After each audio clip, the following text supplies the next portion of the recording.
The clock, it's running out for Congress to reach a deal on the debt ceiling in order to prevent the government from defaulting on billions of dollars in loans. And now there's talk of a possible mini deal, but our next guest says that may not be the best way to go. Wisconsin Senator Ron Johnson, a member of the Senate Budget Committee, joins us from our D.C. bureau.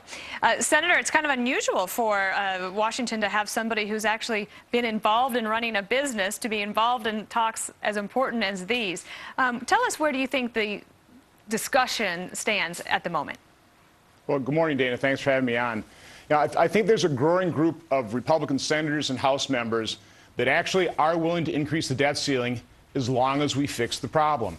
You know, we've had a proposal out there now for a couple months, and I went over to the House Study Committee and talked about this as well. Cut, cap, and balance. You know, we need to cut spending in the next couple of years off the baseline. That can save trillions. But then we got to provide a statutory cap. You put us on a glide path over a number of years to get our spending and the size of government down. And then I think what's absolutely crucial, because no matter what law Congress passes, they'll figure some way to weasel around it. But we've got to pass a constitutional amendment to limit the size of government to balance the budget.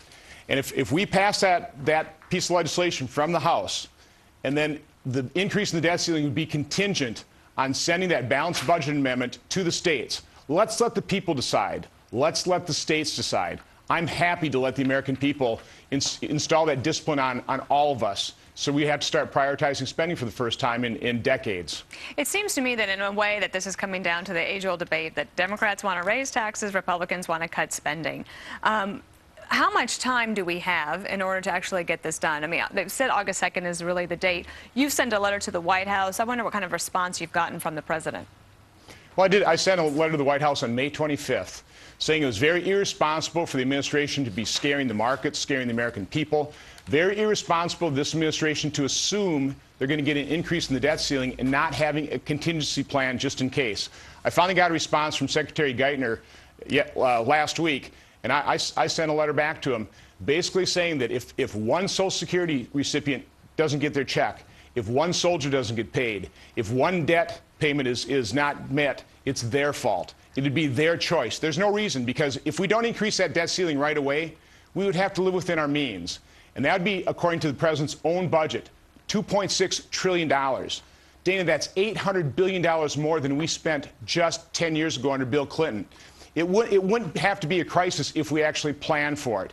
So that was the purpose of that letter. And I've been very disappointed that this president has not led on this issue at all. He's just been gone. He's been AWOL on this issue. Senator, help us with the news this morning that people are seeing news about a possible mini deal. This would be a little bit of an increase in the debt ceiling for a little bit of decrease in the spending.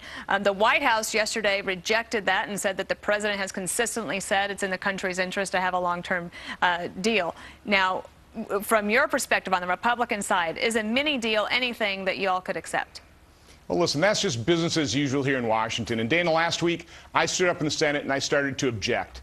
I started to withhold my consent until we actually started addressing this issue right up front. You know, I know President Obama tried to take credit for not having the Senate, take their recess, but it was people like Senator Jeff Sessions, and I certainly made my intentions very clear that I would object if we went on recess, because we have got to start addressing this problem this week, and that's what I hope to do while we're in session.